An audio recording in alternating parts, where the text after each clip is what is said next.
Welcome back to Big Bacon's Collection. It's Force Friday here in the Bacon Bunker, and you know what that means. Star Wars Black Series. Today, from the Rise of Skywalker, we're going to be reviewing the Sith Trooper. Now, I know what you're thinking. Rise of Skywalker. Eek!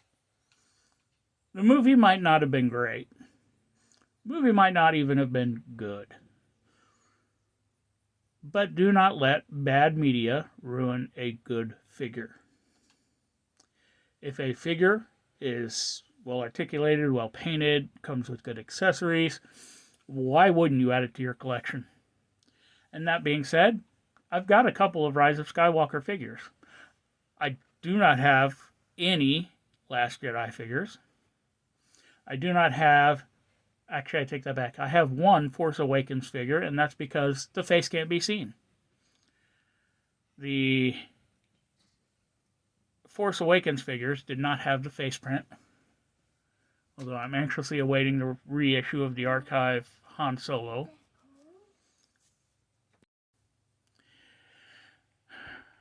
Yeah, hopefully they do a couple of other figures. I mean, I would love to have a Poe Dameron and a Finn that actually look halfway decent. My God, Poe was just so terrible in those first two movie releases. Last Jedi, the one, or Force Awakens with the jacket, and God help you if you've ever seen the flight suit version of him. It is a thing of nightmares. But we're focusing on this figure right now. I actually managed to pick this up from a local video store that carries collectibles. So why don't we start with accessories, move onto the figure, check the articulation, and get him on the shelf. He comes with two different blasters, one being a hand blaster, which is done in black with a lot of red accenting and even some silver on it. Energy cell. All in all, the sculpt on this is a good sculpt. It's different than the traditional Stormtrooper blasters. It's got this peg sticking off the side. All in all, I really like that blaster. But if that's not enough for you, there's also a short blaster rifle. Like the other one, it's done mostly in black with some red accenting and some silver highlight points on it.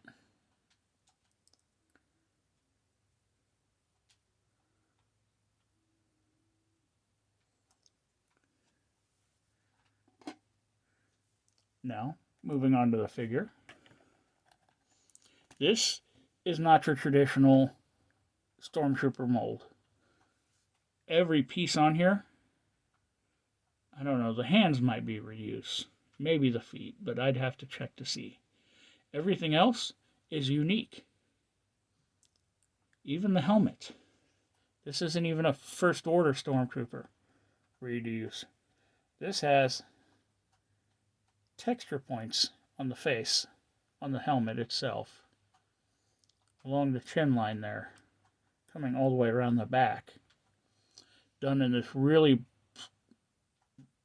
glossy red. You gotta love anything that's glossy and red, especially armor-wise. Shoulder pads, textured, has whatever that is on it. This one is actually, nope, I take that back. This one is textured as well. All of these pieces have matching texture points.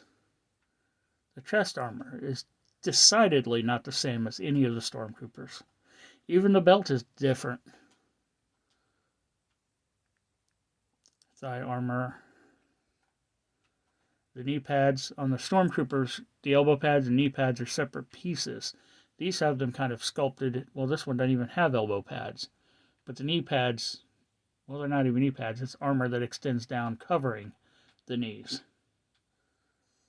All in all, this is just a beautiful looking figure. Got paint details in places where you wouldn't even expect to find paint details.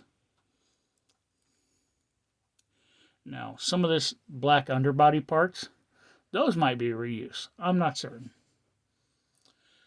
But now that we're done looking at the figure, why don't we do the articulation? Now the head is on a dumbbell, and unfortunately, with the way the back of the neck comes up and the thickness of the helmet, you really do not get any good up motion with it. Actually, none at all. You're lucky to get straight forward. Down, yeah, you get a little bit of down. Not so much in the way of tilt, but it does rotate nicely. The shoulder, these pads are glued down at the bottom, which allows you to bring the arm up and bring the pad over the armor. So it comes up beyond 90, rotates all the way around, and there are butterfly joints. Now this side's here is very loose. So, I don't know.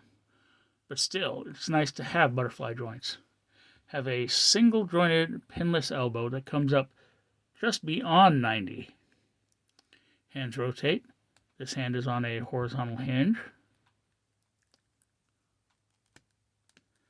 This hand is on a vertical hinge. There is a mid-torso cut that allows for some lean back. You can take it forward, but it tends to want to spring back. No real tilt, but you do get rotation. The hips, you can kick out that far normally, but if you twist the armor just a little bit, you can get it all the way up to 90. Comes out only that far. And that's because the armor actually hits this armor up here. Back a little bit. There is a double jointed knee.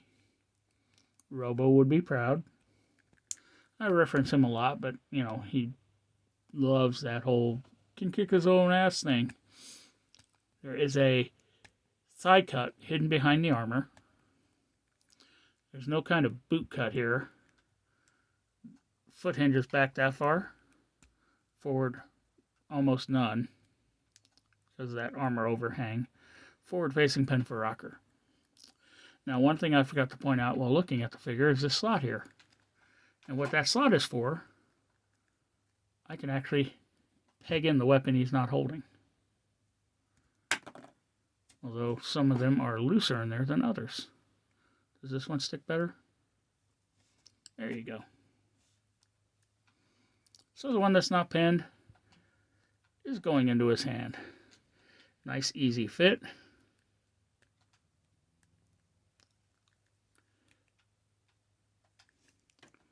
Get him on a stand real quick.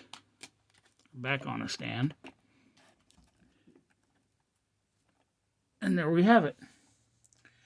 The Rise of Skywalker Sith Trooper. So let's get this guy up on the shelf.